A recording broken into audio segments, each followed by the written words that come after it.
workshop of the School Board of Virginia Beach is hereby convened at 4:01 p.m. on this first day of December 2020.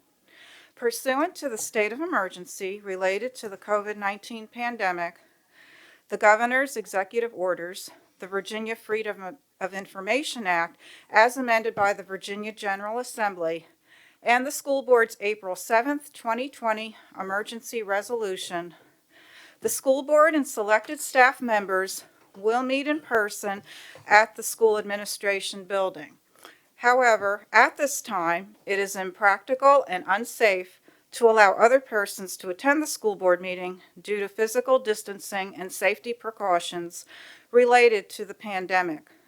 Members of the public will be able to observe the school board meeting through live streaming on vbschools.com, broadcast on VBTV Channel 47, and on Zoom.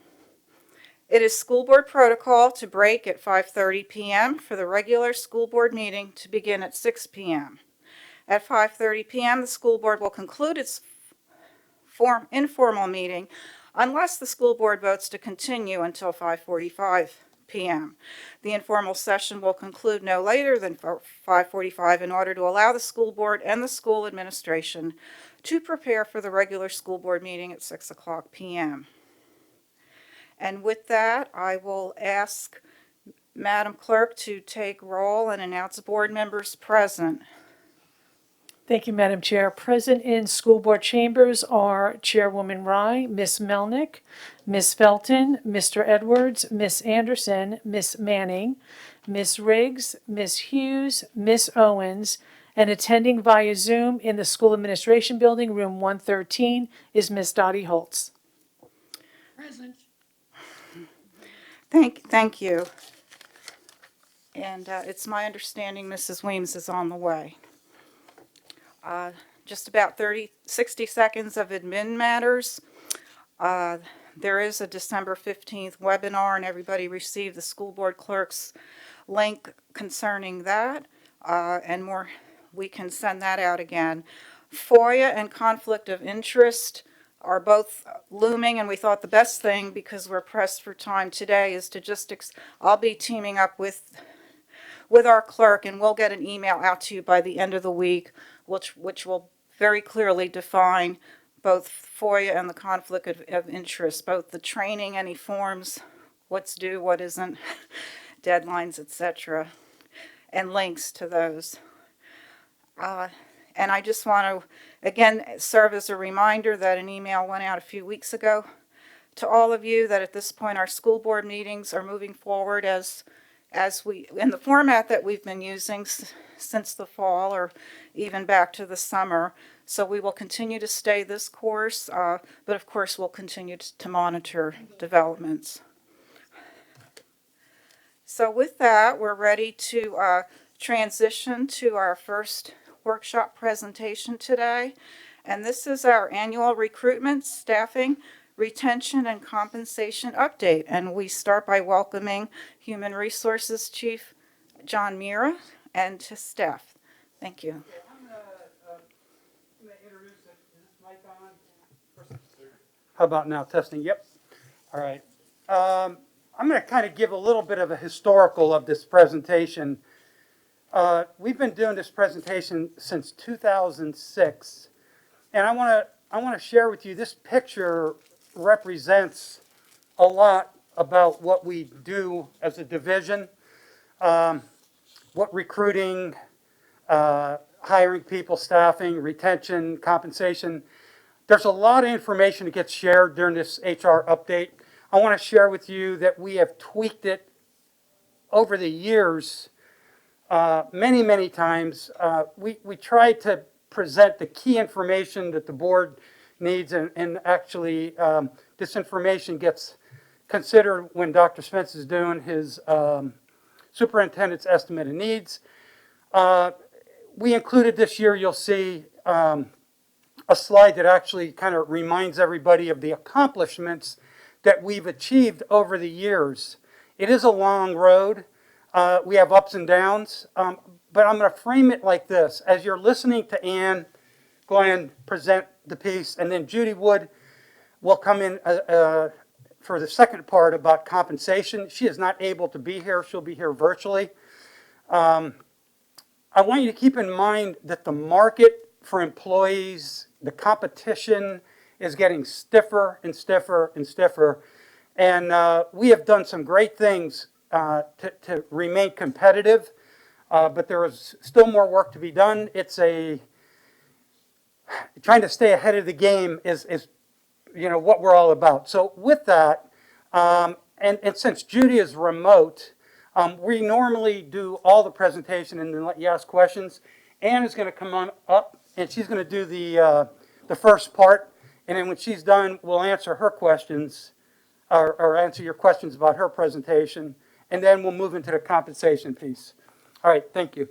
Every slide is numbered, so if you keep track of your question on the slide, we could direct us afterwards right to that slide. Okay? Ann? Hi and welcome. Hi, good afternoon, everyone.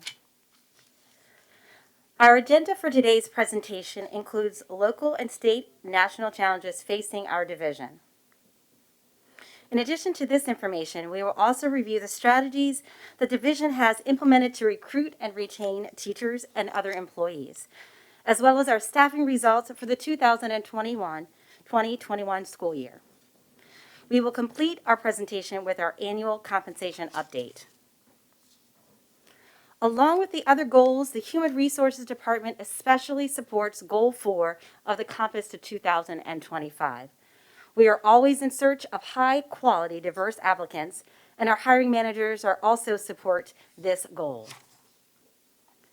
Now let's take a look at market conditions across the nation and Commonwealth. There continues to be a teacher shortage. Student enrollment in teacher preparation programs is low. This is especially true for students of color as well as male students. Therefore, the overall number of qualified applicants to fill our critical shortage areas, such as secondary math, technology education, impact the division and the state. Finally, the retention of teachers is also a challenge. If you recall last year, we showed you this graphic. The national shortage continues to be impacting divisions and districts across the country. The blue line in this graph represents the supply of available teachers, and the black line represents the demand for teachers. In Virginia Beach, we are resilient in our efforts to meet this demand to support our schools and students. Another factor impacting supply is the attrition rate of teachers. In this chart, you see the attrition rates for teachers over a number of years. In the area represented in blue shows the highest percentage of teachers who leave the profession before achieving retirement.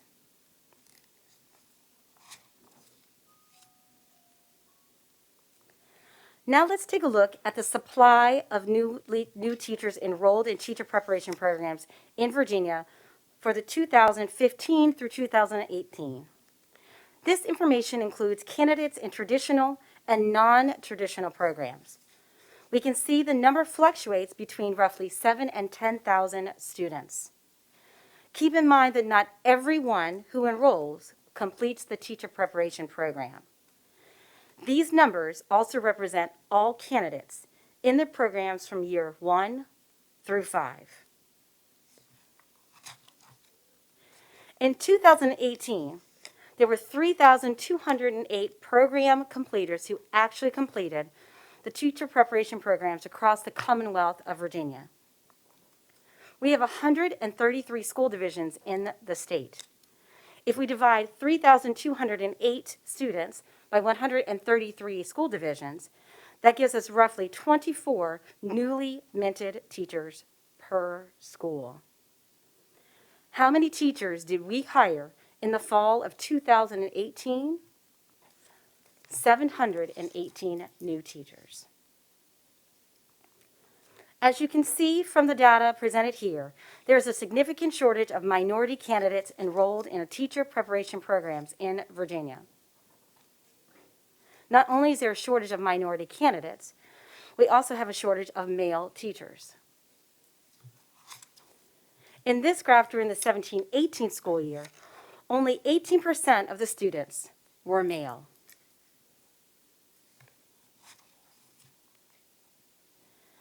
This data collected provides information about critical shortage teaching endorsements. Special education, elementary, pre-K to 6, middle school education, and technical education, as well as secondary math, including Algebra 1, have remained the top 5 critical shortage areas over the past 5 years. Keep in mind, secondary science, world languages, secondary English, library media, and history and social sciences are also among the list of critical shortage areas in Virginia. Traditionally, the Human Resources Department works with school administrators to fill instructional vacancies related to retirements and resignations before July 1st, so that we are better poised to be prepared before the start of the school year.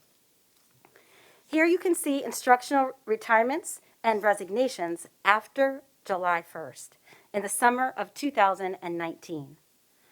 That summer followed a typical pattern with the largest number of additional retirements and resignations occurring in July and sloping down into the fall.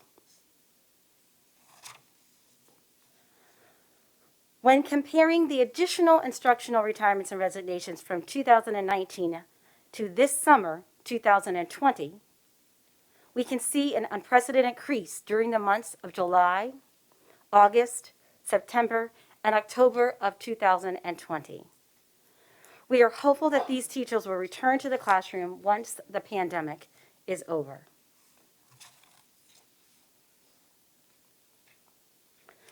Although we've seen many changes and fluctuations in the number of available staff, we continue to be successful in locating and recruiting staff.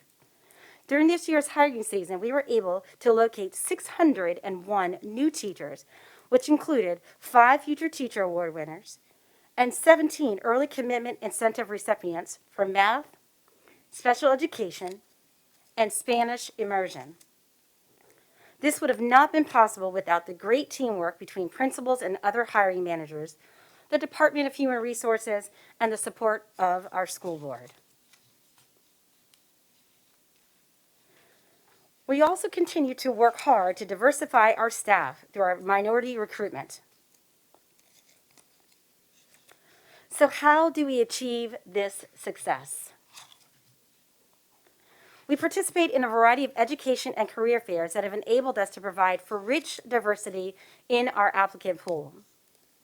Our top 3 groups of minority teachers are African American, multi-race, and Hispanic. The same work that we are putting into recruiting minority teachers is applicable to the hiring of our new administrators in the division. 33% of the administrators appointed or promoted for the 2020-21 school year are minorities. As we know from past years, we attract teachers with experience. This chart we see here shows us the trend for the past 4 years. The last row for 2020-21 shows the data for that year. We can see a dramatic drop in the experienced teachers that we're able to hire this summer. We are not sure the reason for this change. Could it be COVID related? Could it be salary and benefits? Could it be the national teacher shortage? Or all or none of the above? Next year's report may tell us if this was an anomaly or the start of a trend. So what are some of the strategies we use to experience such success in our talent acquisition? Most efforts revolve around outreach, particularly to candidates in teacher preparation programs, minority communities, career switchers, our military community, and to our own VBCPS students. We will highlight a few strategies that are included in your comprehensive list. We began this year by attending job fairs at the VB Department of Human Services, We also partner with them to hold a VBCPS job fair to recruit bus drivers, custodians, and school plant personnel. We also participated in 2 military hiring events and met athletes and visitors to the Hampton Roads area at the Wicked 10K. We provided information about the division along with other employment opportunities. In addition, we attended several career fairs, a student-teacher meeting at Virginia Wesleyan University, and the Old Dominion University's Education Expo. Of course, we continue to support our Grow Your Own events by participating in Navigating the Journey and Beach Girls Rock, followed by a Fall Career Expo at Norfolk State University, a historically black college and university. During the winter, we continue to attend community job and military job fairs and several division-wide events that included VBCPS's College and Continuing Education Information Program for employees, sponsored by our Office of Professional Growth, Future Teacher Symposium, a substitute recruitment night at Bird Neck Elementary School, the African American Male Summit, the Virginia Beach Technical Career and Education Fair, and Beach Girls Rock's second event at Bayside High School, along with the teacher job fairs at Liberty University and the College of William and Mary. As we moved from the winter months into the summer, we were still able to attend the Virginia Education Association's Teacher of Color Conference and Norfolk State's Virtual Education Expo in the summer, along with 3 education fairs at local universities. We also attended Radford University's Education Career Fair. This year, the universities are continuing to provide opportunities for districts to connect with students. Their use of virtual platforms has enabled VBCPS to continue to recruit locally and in other states. We are also attending fairs at several HBCUs that include Virginia State and Norfolk State University. To continue recruiting and obtaining staff early, we will again provide early commitment signing incentives. Last year, of course, with the pandemic and budgetary needs, these funds were limited. However, the division has committed to supporting up to 52 early commitment signing incentives for the 2021-2022 school year, totaling $260,000. We continue to use social media to provide information to applicants. This enables the Human Resources Department to post a wide range of positions and also utilize job search engines such as Indeed and Glassdoor. Recently, we have expanded our presence in the community by using our local media outlets to provide additional information about employment opportunities in VBCPS. We create wonderful postings on our Facebook page. These are just a few samples of the most recent postings for the community and potential applicants to learn about opportunities in Virginia Beach City Public Schools. We continue to recognize the value and contributions of our Virginia Beach City Public School retirees. The Retiree Opportunity Program continues to provide information and access to retirees about employment, license renewal, and professional growth opportunities.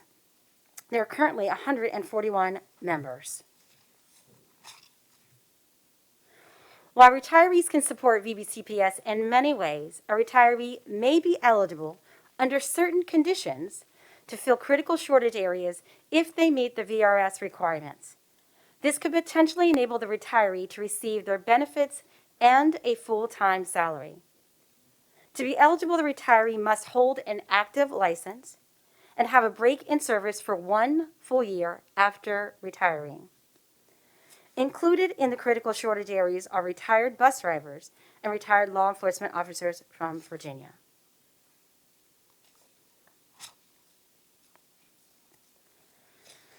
Now let's talk about retention. Teacher retention has been very steady in Virginia Beach City Public Schools.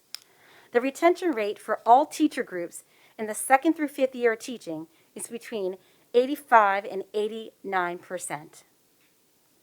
And in the remaining years, retention is above 90% except in the 30th year of teaching.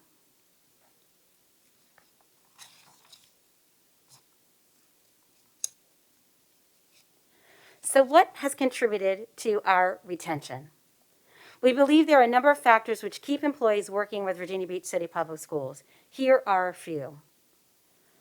Our teacher orientation and continuing learning institutes provides collaborative environment where new teachers can work collaboratively with a mentor for a year.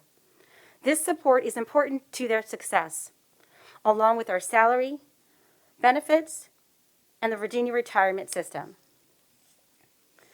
Our professional development program provides courses and job-embedded professional learning for our staff.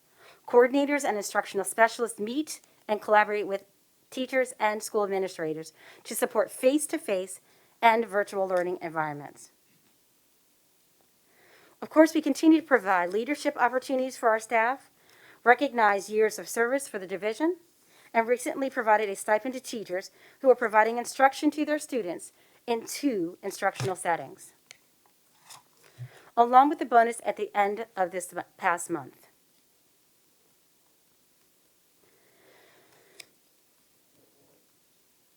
We continue to develop relationships with local universities in our teacher residency programs. UVA Fellowship Program is in its 4th year with Virginia Beach City Public Schools, and was most recently have developed a partnership with Old Dominion University to support a teacher assistant who is pursuing a license in special education. We are also in discussions with developing a similar partnership with Virginia State University. Additionally, the VBCPS College and Continuing Education Information Program for employees enables the Human Resources Department to provide information about alternate routes to licensure.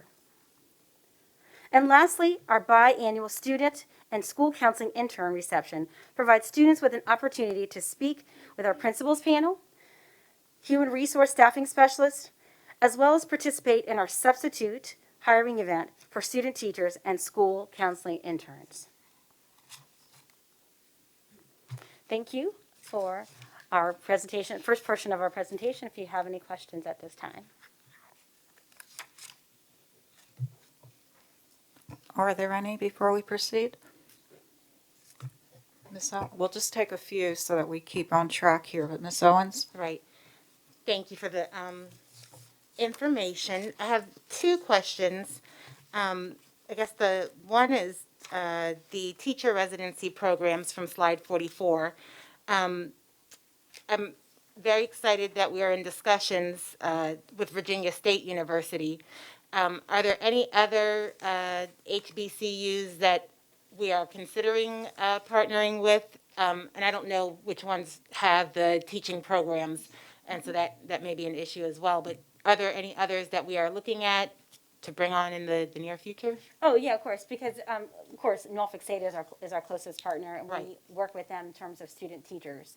So depending on their programming, so there's a couple different requirements, and so what we do is we work with them with the, what we call memorandum of understanding. So it's just a matter of with the current situations, I think some of it's a little bit tricky for some of the universities.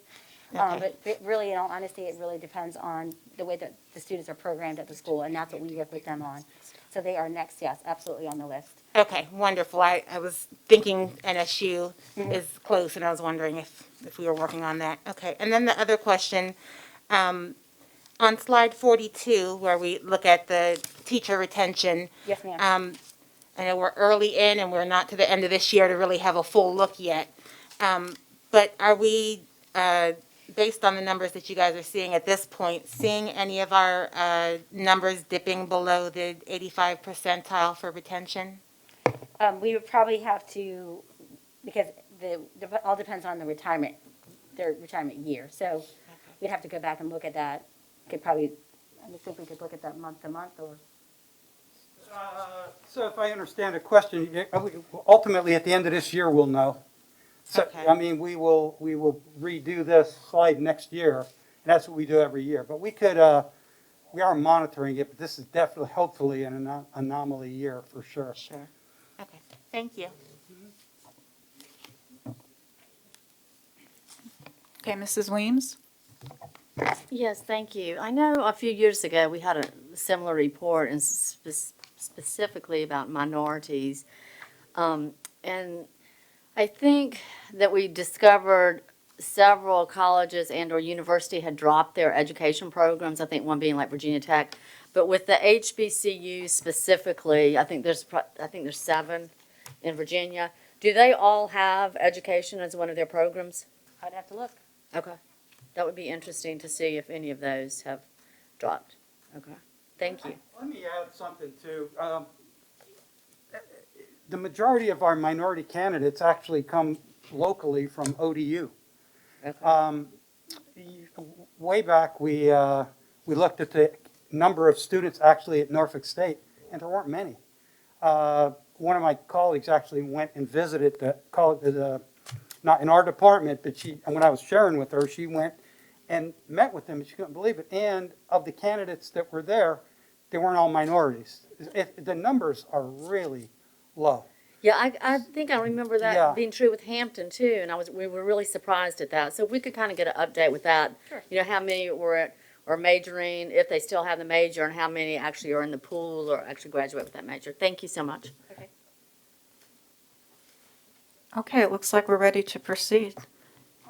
So next we have Judy Wood, and she's going to be, like I said, virtual. She will share the local comparisons as we have done in the past. And is Judy on right now? Okay, Judy, take it away. Hello, Miss Wood. Hello, everyone. Hold on just a minute. There we go. Good evening. Continuing our discussion on Road to Resilience, we will now turn to our compensation and benefits program. As part of the agenda, we would take a look at our instructional pay scale, educational allowances, additional duty supplements. We'll also share some information regarding the Virginia minimum wage changes that are coming forth next year, some salary comparisons, and a final update on our clerical market study. Moving on to employee benefits, we will look at the cost of health care premiums to the employee, as well as an update on the Virginia Retirement System health insurance credit. And of course, we have some budget considerations. So let's take a look at our compensation programs and where we stand in the market. So each year we participate in a statewide survey, which helps us to compare our salaries to others across the state. However, for this presentation, we are going to focus on our local teacher salary comparisons. Comparisons will be shown in 5-year increments up to 30 years of experience. At the bottom, you will see the 1920 rankings appear that will allow you to compare 1920 to 2021. First, the school division continues to maintain its first place ranking for teachers with 0 years of experience, as indicated by the number 1 for 1920. However, at the 5, 10, 15, and 20-year marks, we are losing ground to our competitors. At the 25 and 30-year marks, the division maintains its third place ranking. And looking at the monetary differences between Virginia Beach City Public Schools and the school divisions ranked number 1, you can see the values represented here. Hold on, just represented here. Moving on to our educational allowances. Let me just fix one thing. Moving on to our educational allowances, these are typically given to employees for having advanced degrees or licenses and certifications in some of the areas that you see listed here.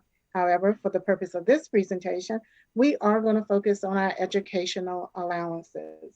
Please keep in mind that educational allowances are subject to the Virginia Retirement System contributions. So they not only add value to the employee's annual earnings, it also impacts their retirement income.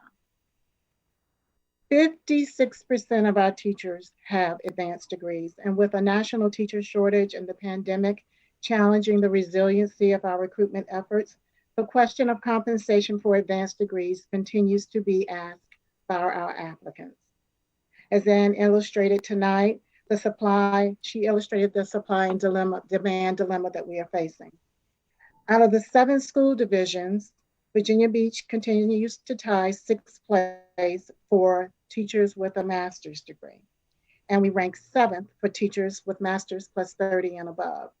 As a reminder, the last time that we increased our educational allowances was in 1996, which was about 24 years ago. With over 3,300 of our employees receiving educational allowances for their advanced degrees, here you can see the amounts paid by 2 of our local school divisions and the current amount that we pay in Virginia Beach City Public Schools highlighted in yellow.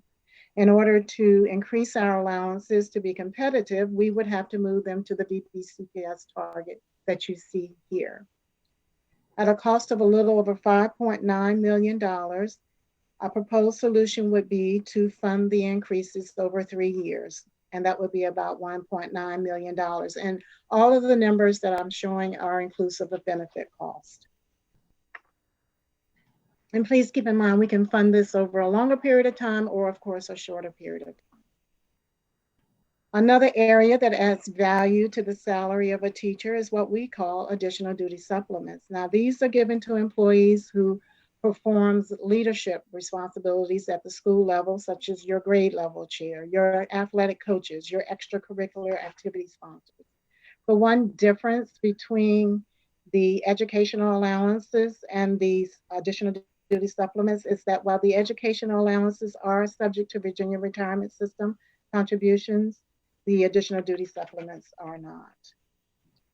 In order to shed some light on where we stand in the local market regarding some of our additional duty supplement programs, this chart provides just a sample of the comparisons for non-athletic and athletic supplements. And you see here we have Norfolk and Chesapeake and what we pay in Virginia Beach. So for instance, for the department chair that's 18 or more, you see what we pay in comparison to other school divisions and on down the line. As a reminder, an additional duty supplements committee was reestablished to review the data in an effort to restructure our additional duty supplements program. Here you see the goal of the committee, as well as the composition of the members of the committee. We have the Department of School Leadership, our principals, our student activity coordinators, our student leadership staff, and of course, human resources. So what have we done for 2021? For 2021, we allow principals the flexibility to use existing funds to provide compensation to their employees based on the individual needs of the schools for the programs that they are running. So these are programs that were not previously funded that we are allowing them to use existing funds to compensate these employees. And where did those existing funds come from? We have a few supplements, non-athletic, that are allocated for specific purposes that are no longer being used or the use was limited. So we took that money, we moved it into a pot of money for the principals to use at their discretion. We did not impact the athletic funds at all. While the principals had the flexibility to use the funds as they deemed necessary, it was done with the approval of the Department of School Leadership. And the principals also provided us with transparency in the use of the funds because they actually told us what they were using the funds for so we could see what was important to most of the schools. Looking forward to 21-22 on our short-term goals, we want to continue providing flexibility to the principals to use this pot of money to meet the needs of their schools. And with a cost of over $1.2 million, we would like consideration for funding the increase over 3 years, similar to what similar to the educational allowances, as well as what we did for the unified equity internal adjustments. And the cost is $420,000 for 3 years. And again, everything includes benefit cost. As a long-range goal, we will continue reviewing how the program should be structured, developing a payment structure that is equitable across all levels for employees. Of course, increasing the value of the supplements to be competitive and removing obsolete supplements and reallocating those funds either to programs that are consistent among all the schools or maybe even to allow principals to continue having flexibility and some funds.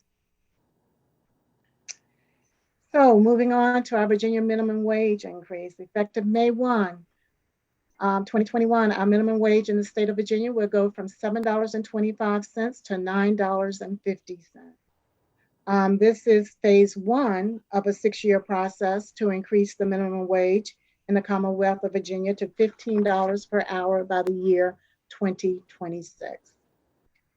In light of the minimum wage increasing, how will this impact Virginia Beach City Public Schools? So at the top of the slides where you see the arrows come down, you see the minimum wage that the values will increase to year by year. On the left-hand side where you see the yellow box comes up here, these are the pay grades that may be affected by the minimum wage increases. And right beside it, you see the entry levels for those pay grades. Now, keep in mind, this chart does not take into consideration any future raises or salary adjustments to the scale. The values are as of today, actually, December 1, 2020, when we implemented our increases for this year. So beginning with 2020 and 2021, you can see that we are above the minimum wage. However, as we move into 2022, we fall behind. And pay grade 4 is basically where we have our entry level custodians. This is the largest group of custodians that we have on pay grade 4. On pay grades, we have pay grades 5 and 6 in 2023. And pay grade 5 is our cafeteria assistants and our bus assistants. And pay grade 6 is actually the first level of our teacher assistants. And the minimum hourly rate will remain the same for 2023 and 2024. So the impact is the same, possibly. 2025, you can see that it's now including grade 7 and on down to 2026, all the way down to pay grade 9. Again, this does not take into consideration any future adjustment to the scale. And another thing to keep in mind is that these are the minimum wages that we are required to pay, but in some instances, it's not what the market may be demanding. Organizations like McDonald's, Walmart, Hobby Lobby, they're all competing for some of the same employee groups that we are looking to hire. And I understand that Hobby Lobby recently raised their minimum hourly rate to $17 an hour across the states. So now that we have shared some information regarding our teachers, as well as the information regarding the minimum wage going up in Virginia, let's review the salaries of some of our employee groups that we have either received questions about or we are facing difficulty staffing. Yes, we are hiring bus drivers, a very responsible position. So where do we stand in the market with our local school division? This year, Virginia Beach City Public Schools ranked second behind Newport News and Chesapeake for hourly pay rates. In order to improve the division's standing in the market for this high demand position, which is now considered to be a critical shortage area or position, we could consider moving the drivers up one pay grade to pay grade 10. The estimated cost to move all drivers, inclusive of benefits, is $931,000, and the starting hourly rate will move to $15.68 per hour, which you can see would be very competitive. Another group of employees who work to ensure our buildings are clean and safe for us to educate our students are our custodians. For the entry-level custodian 1 position, Virginia Beach City Public Schools ranks 5th place among local school divisions. With increased cleaning protocols in the midst of a pandemic and the risk associated with the job as well as the pay, it is making this even more of a challenge for Virginia Beach City Public Schools. Please note that our custodians are on 4 different pay grades based on their reporting relationship. So therefore, an option to consider is to move all of our custodians up 1 pay grade at an estimated cost of $1.4 million, which will raise the entry-level hourly rate for our custodian 1 position to $11.10 per hour. Another group that ensures the successful operation of the classroom are our teacher assistants. Currently, we continue to place teacher assistants on 5 different pay grades based on the assigned area, general education or special education, and their degree. For example, A general education teacher assistant with a high school diploma is on U6, while a special education teacher assistant with a high school diploma is on U7. And our highest pay grade, U10, is for a special education teacher with a bachelor's degree, teacher assistant. So in order to bring our school division into alignment, we offer the following options for your consideration. This would be to move all of our teacher assistants to U10 and provide an allowance for all teacher assistants holding a bachelor's degree. And as you can see by doing, and you see the costs for doing that here. The cost to move all our teacher assistants to minimum U10 is $2.7 million. That's without any experience credit, and we provide experience credits to all of our employees. The additional cost to grant them full experience credit is a little over $2.2 million, and the cost for the bachelor's degree allowance is $555,000 for a total cost of $5.5 million. Now, by doing this, teacher assistants will not only be placed on a more competitive pay grade, starting at $15.68, but principals will also gain the ability to transfer staff within their schools to meet the needs of their schools without impacting the employee's salary. Because currently, if a special education teacher assistant decided to move into the general education position, they would lose approximately 7% of their salary. Substitute teachers, another valuable resource for our recruitment efforts. And looking at how we compare with other school divisions, we rank first for our licensed substitute teachers. Third, for our non-licensed substitute teachers, however, we offer the training rate of $95 for those who take advantage of the opportunity to seek further training, which ties us for first place. And for the teacher substitute long-term, we rank number 1. Moving on to our clerical market study. On July 1, 2019, we retained the services of Siegel Waters to review our division's 45 different jobs defined as clerical support. This included over 1,300 employees who support our schools and departments each and every day. The jobs were compared not only to the public sector, but they were also compared to the private sector as well, representing the overall market. Based on the review, 11 jobs were found to be 1 to 11% below the market. And the cost to bring those jobs into alignment is approximately $936,000 inclusive of benefits. And speaking of benefits, moving on to benefits. And looking at the monthly cost for health insurance for the 2021 school year, the employee-only plan, out of the 7 school divisions, Virginia Beach City Public Schools ranks, 6th place with a cost to the employee of $127. On an annual basis, that represents $1,270 for the employee. And looking at the family plan, we rank 5th place for the family plan at $796, and that represents $7,960 over a 10-month period. For our employee only and family plans, as it relates to the deductible, our deductible ranks 7th place at $850, and the same is for the family plan.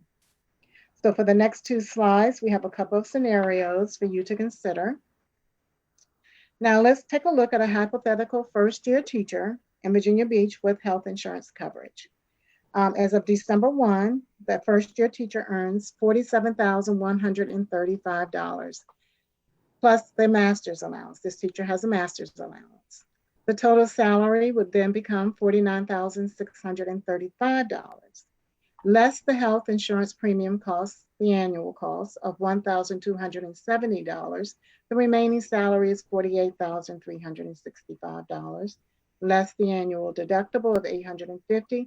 Their salary is $47,515. So using the same process, in Norfolk, the salary would drop to $46,040. In Portsmouth, it would rise to $48,245, and in Chesapeake, it would top out at $48,500. In looking at a 10-year teacher, using the same process in Virginia Beach, the teacher would earn $49,726. In Norfolk, the teacher would rise to $50,649. In Portsmouth, the salary would increase to $50,850. And in Chesapeake, the salary would top out at $52,602. Now, keep in mind that these examples do not take into consideration all of the deductions that an employee may have. However, this is what they may consider when choosing to work for Virginia Beach City Public Schools or another school division. Moving on to our health insurance credit. So what is the health insurance credit? It provides certain eligible employees with a reimbursement amount to assist with the cost of their health premiums once they retire. And who pays for it? The school division. Who is currently eligible are retired teachers, our administrators, or our clerical staff members with more than 15 years of service. Who is not currently covered is our custodians, our food service, our maintenance, and our transportation employees. So what has changed? I am happy to report that effective July 1, 2021, the General Assembly passed a bill that now covers these particular groups of employees. Our transportation, custodial, food service, and maintenance employees will now be able to take advantage of this health insurance credit. And as a matter of fact, the Consolidated Benefits Office is already making contributions on behalf of our employees. So that is really good news for those employees. Moving on to our 21-22 budget considerations. We've covered a lot in terms of where we stand in the market, and we're just providing a list of the information that you've already seen. So to increase the allowances for our advanced degrees, you can see that it would be about $5.9 million. And to reclassify teacher assistants just to the minimum of grade 10, which is an option we could choose to do, is $2.7 million. And the additional cost for the equity adjustments, and that's to provide experience credit to them, would be $2.2 million. I'm going to move this just a little bit. And then the additional cost for teacher assistants holding a bachelor's degree is $555,000. The cost to move all of our custodians up one pay grade is $1.4 million. To increase our additional duty supplements is $1.2. To upgrade our identified clerical positions is $936. To upgrade all our bus drivers to pay grade 10 is $931.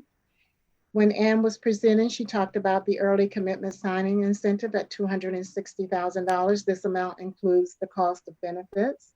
And of course, to upgrade our school counseling department chairs to either move them back to the teacher scale or upgrade them to another pay grade is $226. This one we have had on there as a part of a group, but now we are just focusing on the department chairs at this point. The total cost is $16.5 million.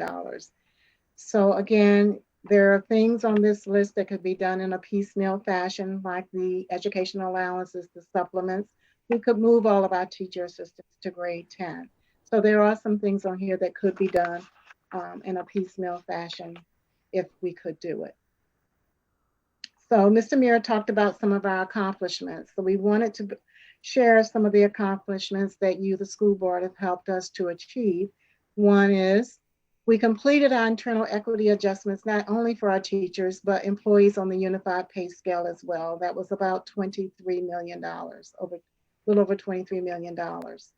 We developed a unified experience-based step pay scale for our non-instructional employees. Employees like the idea of being able to go and look at the scale and see what their salary could possibly be, especially if they're getting promoted. We began the process of addressing salary compression on the instructional and unified pay scales beginning with the 18-19 school year. We increased our tuition reimbursement from $625 to $850. We increased the daily long-term substitute rate to $165.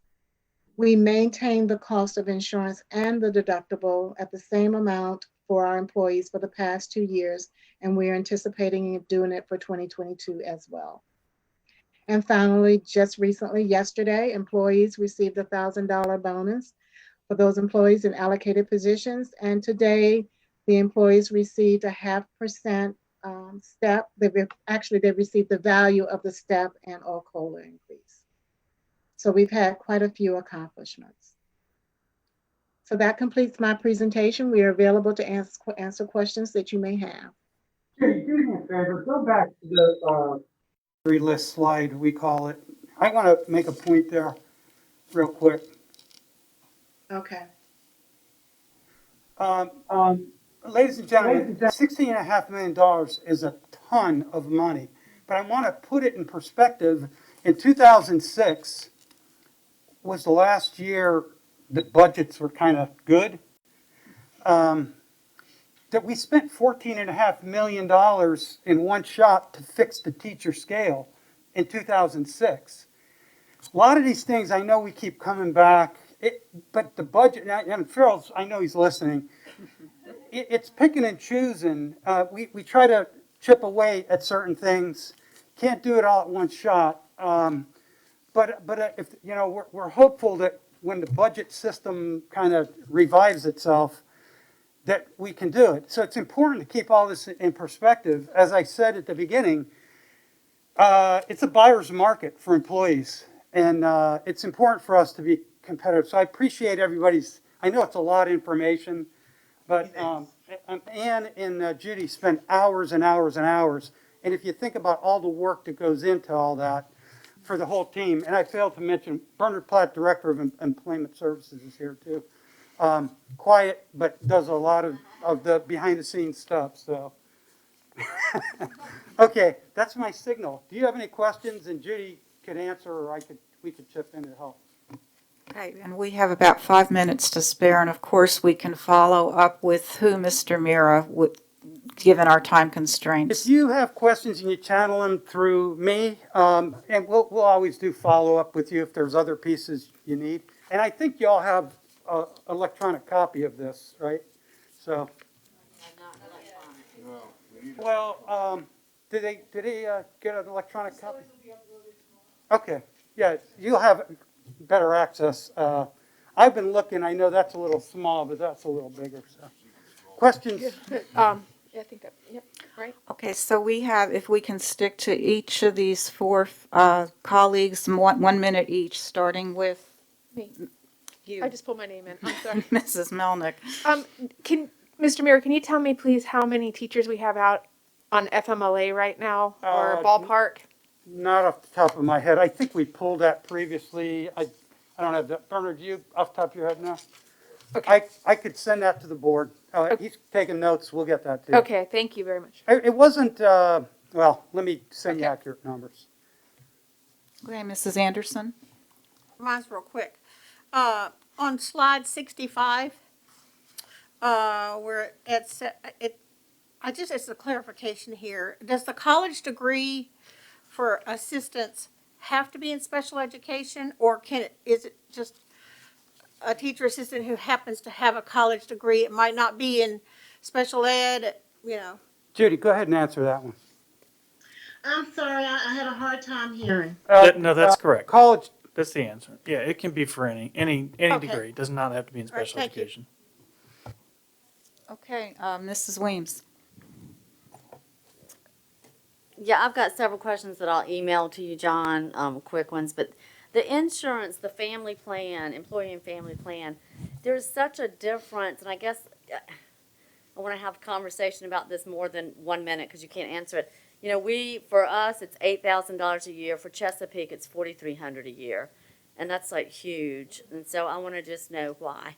well, ultimately, the answer, and Farrell, I mean, Farrell I has know been- we've discussed it so much, but ultimately, that's just huge. the board is funding more Yep. of the cost. They I mean, are. that's, the school system is. That's For half of it. the I mean, teachers. Farrell, you could tell me if I'm wrong where we are. He has said that 1,000 Yeah, times. he has. No, Yeah. that's correct. That's Yeah. the bottom line. The board underwrites the cost of that in Chesapeake in a far more significant way. And I think a couple of years ago, we even looked at that number, and it would have been about $30 million for the school board to come up to get a comparable plan in place. Okay, that's just such a lot, that's a lot for twice a month to come out of, their pockets to pay. Okay, Mrs. Manning? Yeah, two quick ones. A lot has happened since last budget season, but refresh my memory. I thought that we put money toward additional duty supplements in the last budget. We did, but I believe that was, That Judy, kept chime pulled- in, I think everything got It cut. got pulled back too? Yeah. Yeah. Okay, okay. And then, this might be a Farrell question, but has anyone run the numbers on what the budget impact is gonna be for the wage, the minimum wage increase over the next 6 years?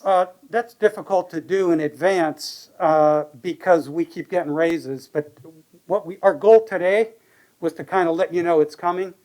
And I don't know, I'll have to check with Farrell if there's a way they could crunch that, but I don't know how they could predict that without knowing. But it looks like it's not gonna raises. impact us at least for the next 2 years, it seemed like, so. Yeah, And thank you all so much. This is a great help for us going into budget I know it's a season. lot, but Great, great it's, job. And we have one more, Mrs. Hughes.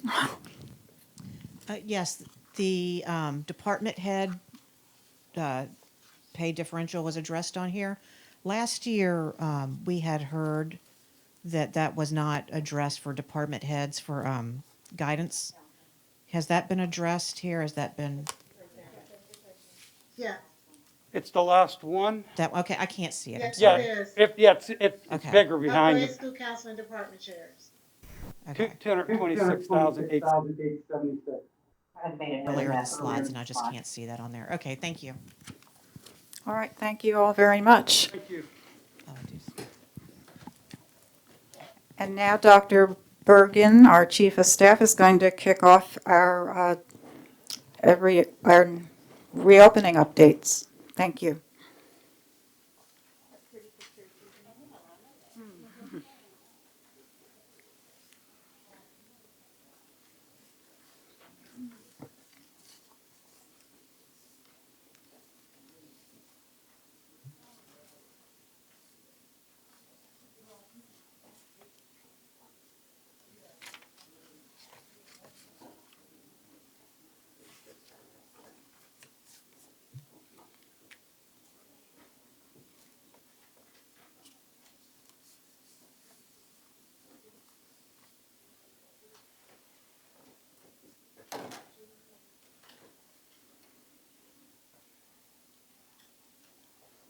Looks like we're waiting for our slides to upload.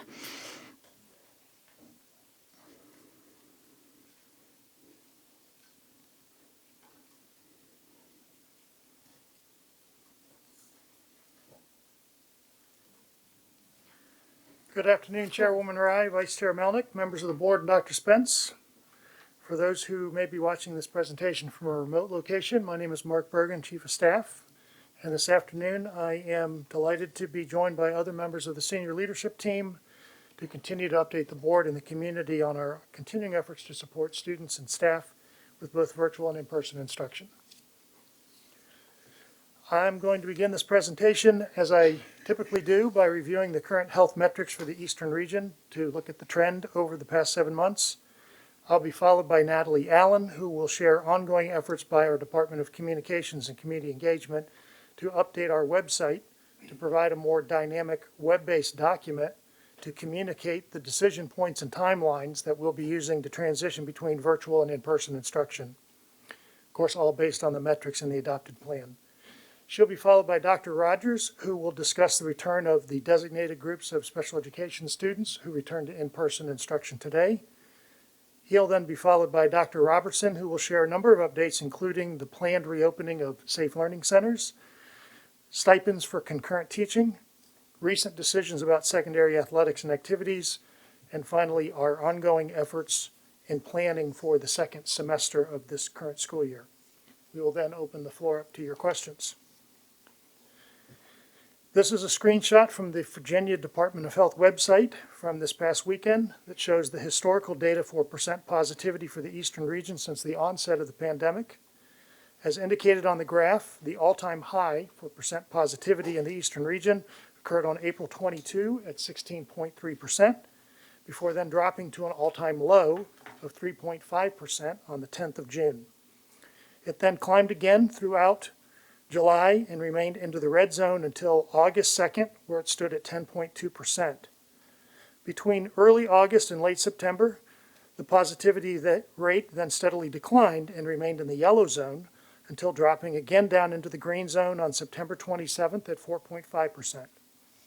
However, since the 1st of November, the percent positivity has remained above 5% back in the yellow zone and currently stands at 7.3% for the Eastern region. This is a summary of the 7-day rolling average for new cases of COVID-19 in the Eastern region since the onset of the pandemic. The last time we were in the green zone in the Eastern region was way back on March 30 with 23.6 new cases. The all-time high for new cases occurred in the middle of the summer on July 25th with 483 cases. The number of new cases then began to steadily decline and fell into the yellow zone on the 19th of August at 264.3 cases and remained in the yellow zone all the way through till November 16th, at which time we re-entered the red zone at 279.3 cases. And since then, over the past 2 weeks, the number of new cases has continued to slowly climb and currently stands at 428.7 new cases per day on a 7-day rolling average for the Eastern region. This graphic should look familiar to the board. We've shared it with you several times. This is guidance provided for school divisions by the Virginia Department of Education and by the Virginia Department of Health. We show this to you to share that our local planning efforts align with the health metrics and the health and safety mitigations recommended by the VDOE, the VDH, and the CDC. As you read this graphic from right to left, when the health metrics indicate the highest risk of transmission with the number of new cases and percent positivity in the red zone, or a combination of red and yellow, the VDOE guidance advises school divisions to adhere to Phase 1 recommendations of the VDOE reopening plan. Accordingly, it's recommended that in-person instruction, when in this zone, be limited to students with disabilities, as deemed appropriate by their parents and IEP teams, and that all other students should be served remotely.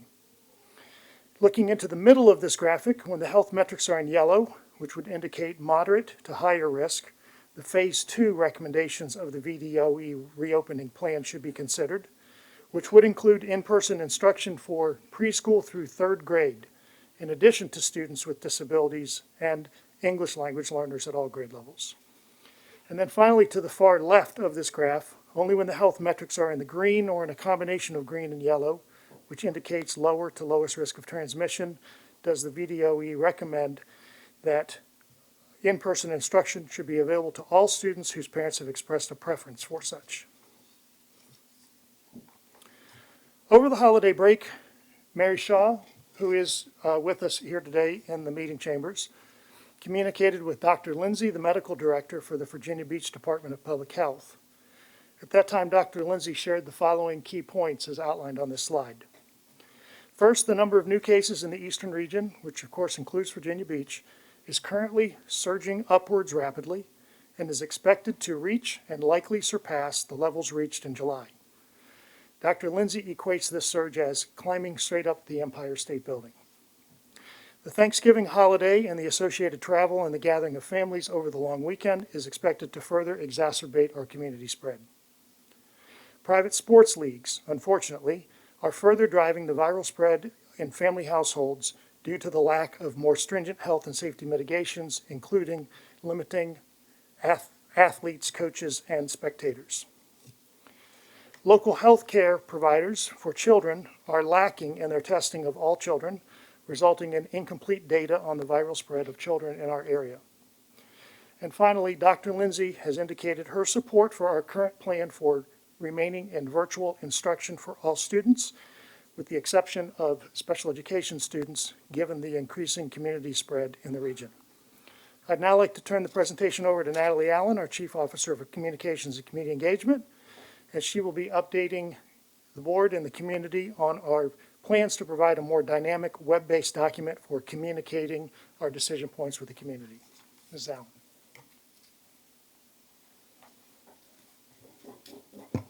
Hello. Hi there. Thank you, Dr. Bergen. Good afternoon, Chairwoman Rye, Vice Chair Melnick, members of the board, and Dr. Spence. Virginia Beach City Public Schools is building a flexible, dynamic educational environment that will continue to engage students but also protect them and their teachers. Because of COVID-19, this requires a shift from virtual to in-person instruction and back again, sometimes quickly and perhaps for extended periods of time. Until everyone is vaccinated or the risk of community spread is minimal, families should expect these pivots through at least the rest of the 2020-2021 school year.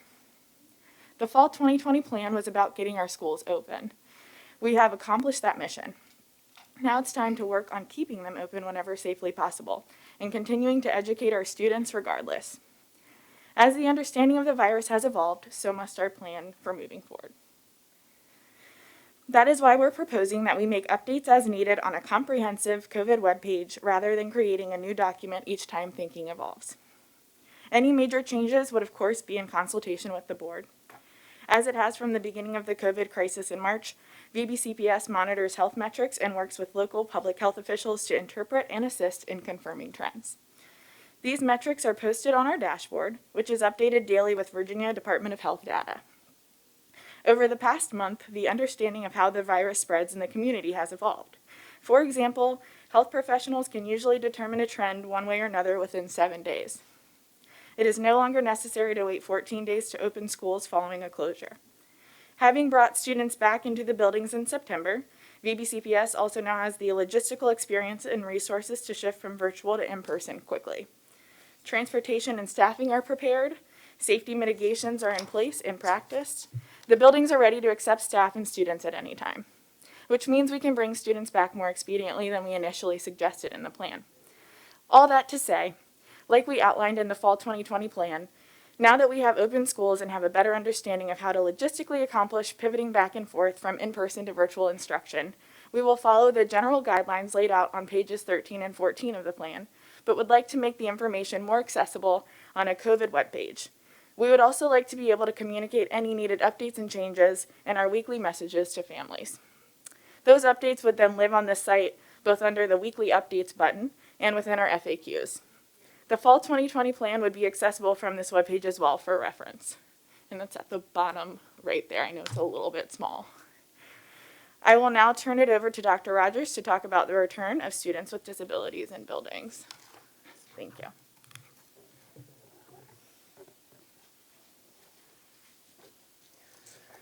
Thank you, Mrs. Allen. Good evening, Chairwoman Rye, Vice Chair Melnick, school board members, and Dr. Spence. In an effort to ensure access to instruction for our students who have intensive support needs, just as we did in September, designated students with disabilities at all grade levels whose parents selected option 1 returned to school today. This includes students who are served in the following programs and settings. That's our Early Childhood Special Education Program, Adapted Academic Foundations Program, Functional Academic Foundations, Supportive Therapeutic Education Program, or STEP, Cross-Categorical, which is students receiving 50% or more special education services in that setting, and then our CSEP program, which houses 5 specialized programs.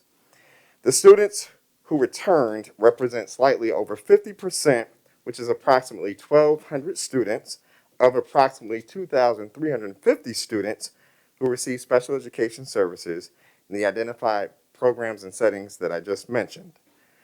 The 1,200 option 1 students represent about 15% of our roughly 8,000 students who have an identified disability. These designated groups of students will receive their special education and related services in the face-to-face setting and also participate virtually with their peers in the general education setting. All of our other students with disabilities will be transitioned back to face-to-face instruction with their respective grade levels. It's also worth repeating, as you heard earlier, that the return of these designated groups of students with disabilities is aligned with the recommendations provided by the Virginia Department of Education, the Virginia Department of Health, and has been endorsed by the Director for the Virginia Beach Department of Public Health. In part, due to the lack of any unknown transmissions of COVID-19 between students and staff in VBCPS in these special education settings. The classroom settings where students with disabilities have returned in our classrooms are in our classrooms that have been the lowest student, that have the lowest student to staff ratios, The slide in front of you shows the programs that I spoke of earlier. These programs or settings serve very small groups of students with disabilities, up to 10 students in a class, with several of those classes serving less than 10 students. Each of these classes has a minimum of 1 teacher and 1 teacher assistant. However, some of those classes have additional staff allocated based on student needs. Additionally, the number of students with disabilities in these classroom settings in general is smaller than 10 to 1. Since those students returning are only those whose parents have selected option 1, face-to-face instruction. I'd also like to remind the board that the community that many of these same students who return to school today were recommended for and participated in ESY, or our Extended School Year Services program, this past summer, when the number of new cases for COVID-19 in the Eastern region was even higher than our current level. As we did then, we will continue to provide PPE for staff and utilize proven health and safety mitigations. Lastly, these designated students with disabilities will be the only students in school where school-based staff can be solely focused on their needs. And I do have Dr. Myers-Dobb here with me to answer any questions at the conclusion of this presentation. I will now turn it over to Dr. Robertson. Thank you, Dr. Rogers. Good afternoon. My portion of the presentation will focus on the items listed here, with a preview at the conclusion of next steps before we take questions. In marking period 2 at both middle school and high school, it ended on November 10th. And academic data indicates that at least 83% of secondary option 1 students and at least 78% of secondary option 2 students earned a C- or higher in their marking period 2 classes. This was very similar to marking period 1. From an attendance perspective, data indicates school attendance is at or above 95% for each of the schools for the months of September through November, a slight decrease from last year. Schools, student response teams, and dropout task force teams are monitoring and addressing students with attendance challenges. Finally, school support meetings begin in December, and school teams with staff from the Department of School Leadership and the Department of Teaching and Learning will be reviewing data to drive decision-making. At the elementary level, the docile team is working with each school to analyze and compare report card grades and first quarter assessments for both face-to-face and virtual students to determine successes and weaknesses. This analysis and comparison are part of each school's support meetings. Similarly to secondary, elementary schools' monthly attendance has been above 95% each month, albeit, again, a slight decrease from last year. Areas of weakness and challenges will be addressed through the plan for continuous improvement at both levels. And as we all know, on November 17th, we reverted back to all virtual learning based on our fall 2020 plan. I'm excited to share that we were able to reopen Safe Learning Centers in 14 of our elementary schools for our staff and families who were served in September. And thanks to a partnership with the United Way, at the Williams Farm Parks and Rec location, that will serve the Tri-Campus families. Each location comes at no cost to participants, and the 14 elementary school sites are staffed by division staff assistants, bus drivers, and other school personnel from elementary, middle, and high school who serve as monitors. Each family has received two documents, the SLC enrollment form and the health screening checklist. They needed to complete those, and it will assist them in declaring their intent to participate and the daily health screening guidelines for attendance. Each classroom will have at least 2 adult monitors who will enforce health and safety requirements, offer computer assistance, instructional support, and monitor student behavior to keep students focused on their virtual assignments. Mental health and physical breaks will be provided throughout the day. Again, stringent health and safety mitigations will be followed. And please note that the Safe Learning Centers will end when Option 1 students return to school. Here's the list of the 14 elementary school cluster sites that are serving our staff's children from between 4 and 7 schools at each site. The sites were determined based on staff and family needs as well as location. By way of reminder, each of these 14 sites will house only 1 or 2 classrooms, and each classroom is capped at 12 students for a 6-to-1 ratio between students and staff monitors. I wanted to update you on our stipends now that we've factored in the additional funds that you provided. At the elementary level, the original model was based on a budget of $2 million and paid elementary school teachers only. It used a sliding weeks scale and was based on $50 per weeks. Payment calculated each semester and with payment being received in February and July. Thanks to additional funding from the board, we were able to institute 3 key adjustments. First is a move from a sliding weeks scale to a week scale. The other 2 changes are we are now able to pay elementary school specialists if they provide a minimum of 75 minutes each day of concurrent instruction. We will pay those individuals at a rate of $50 per week when they're in this learning environment. We are also able to double the stipend for elementary school teachers, moving from $50 for weeks to $100 per week when in this learning environment. And again, the pay is for each semester. So here's a couple of examples. An elementary school specialist is providing concurrent instruction for 75 minutes each day for a period of 15 weeks. This person would earn 15 times $50 or $750 for the additional work expectation in the first semester.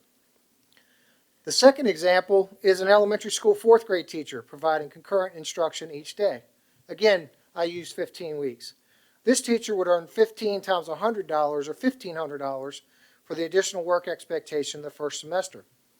Elementary school teachers in this setting can expect to earn somewhere between $2,000 and $3,500 because, again, they'll get paid each semester over the year. Again, depending on the number of weeks we're in this setting. In essence, this equates to between a 3 and 7% compensation increase based on the average teacher salary. At the secondary level, the original model paid middle school and high school teachers only. Again, it used a sliding weeks scale. It was based on $25 per section per weeks. Payment was calculated each term, and teachers will be paid in February and July. The revised model doubles the amount paid to middle school and high school teachers on a scale of $50 per section per week when in this learning environment. They also get paid each term. So an example, a middle school 6th grade teacher is providing concurrent instruction for a period of 12 weeks in 2 classes during the first semester. This person would earn 12 times $50 times 2 or $1,200 for the additional work expectation in the first term. A high school example, a 9th grade teacher is providing concurrent instruction for a period of 12 weeks again in 3 classes during the first semester. This teacher would earn 12 times 50 times 3 or $1,800 for the additional work in their first semester. Similar to the elementary school plan, teachers could earn the equivalent of between a 3 and 7% compensation increase over the entire year. As shared with the school board last week, we have made the difficult decision to cancel middle school winter season 1, which includes boys and girls basketball and academic challenge. Clubs and activities may continue, albeit only in the virtual environment. Middle school coaches and the 2 affected activities will not be paid, but will be credited with the longevity credit that can result in additional pay after a certain number of years. As of today, all schools, coaches, families, and students have been notified of this decision. Equally difficult was our decision to cancel winter JV sports. We believe by reducing the number of teams, athletes, and contests, we will provide our varsity winter athletes, many of whom are seniors, with chances at earning college scholarships, the very best chance they have to have a season. In addition, we will not be allowing spectators in our events. However, we know how important it is to watch your child compete, so we'll be using a live streaming service for a minimal fee to be able to watch all of our games in real time.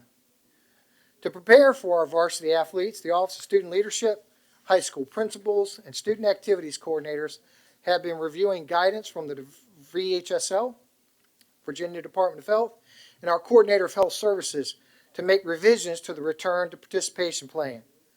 They include pushing back the start of basketball season from December 1 to January 4th, a reduction in the number of players on school teams, adjustments to practice schedules, additional cleaning and disinfecting between practices, establishment of locker room and equipment health protocols, transportation guidelines, health screening requirements before students and staff can enter the practice facility, and establishing thresholds based on our health metrics as to when to cancel or postpone games. In short, we will make student and staff safety the top priority, and if things are not working as designed, changes will be made up to and including canceling the season.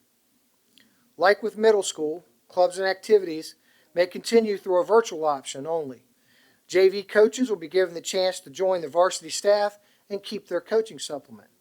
If they decline to join the varsity coaching staff, like with middle school coaches, they will not earn the supplement, but will keep their years of service credit. And as of today, all coaches, families, and students have been notified of this plan. Earlier this year, we shared that in December, we'd be sharing our plans with families for term 2 or the second semester. We are recommending that all students continue in their current learning environment. We based this decision on our ability to this point to address individual family requests to change their learning environment based on new circumstances. In fact, we are asking that any parent who wishes to change their child's learning environment in the second term to notify the principal in writing of the change on or before Friday, December 18th.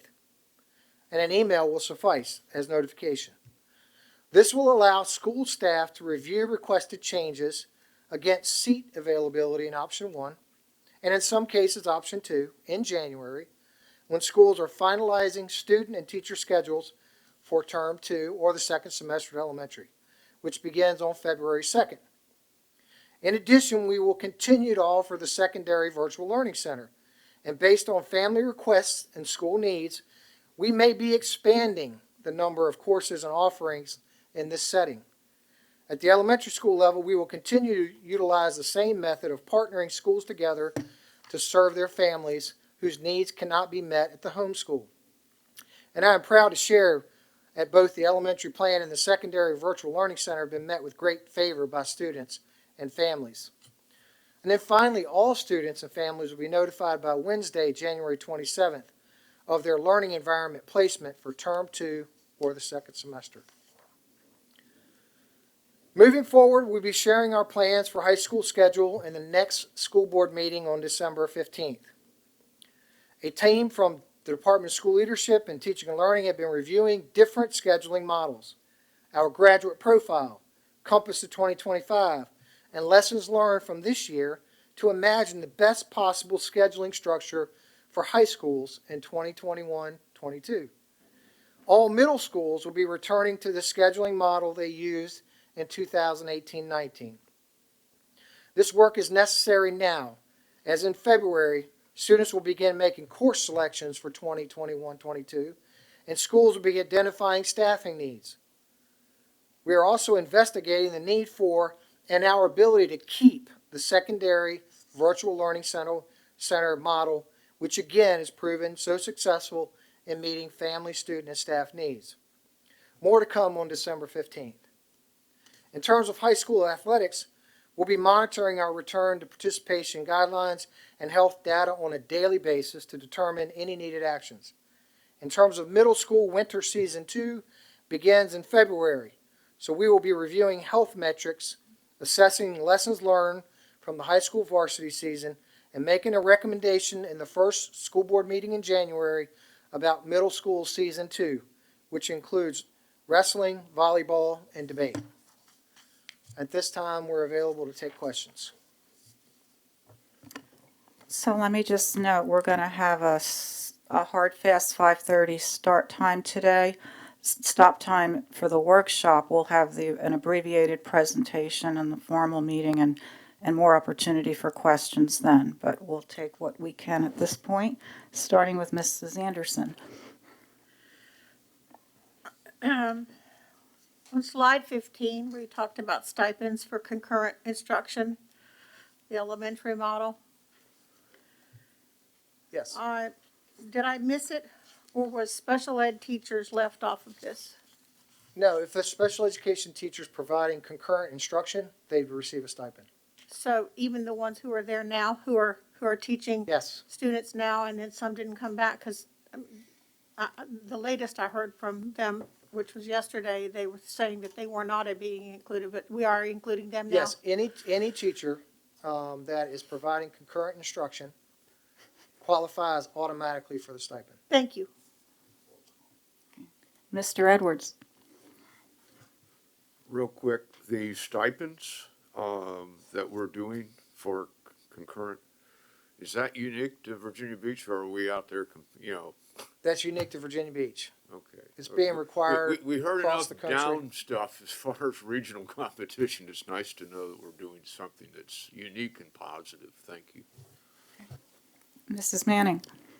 Yeah, we've received quite a few emails about middle school schedule while all students are in virtual learning. Is it possible to adjust the schedule so that they're starting earlier and finishing earlier? Yeah, so there's a couple things we've considered when we make these pivots from virtual to in-person. We all know that consistency is really important for families and students, and particularly at the high school. Boy, you really don't want to get those kids up and learning at 7:20 if you don't have to.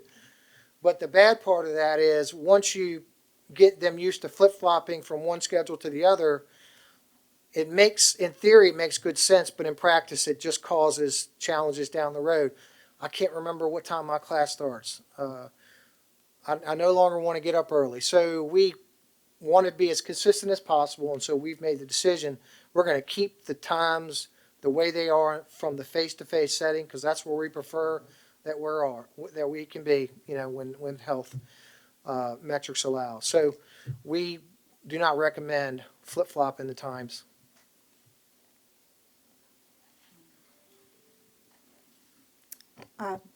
Is this a good pause point? There's time for one more question, or we'll just, we can adjourn now and continue. So then, okay, this workshop is adjourned and we'll reconvene at 6 o'clock here in Chambers.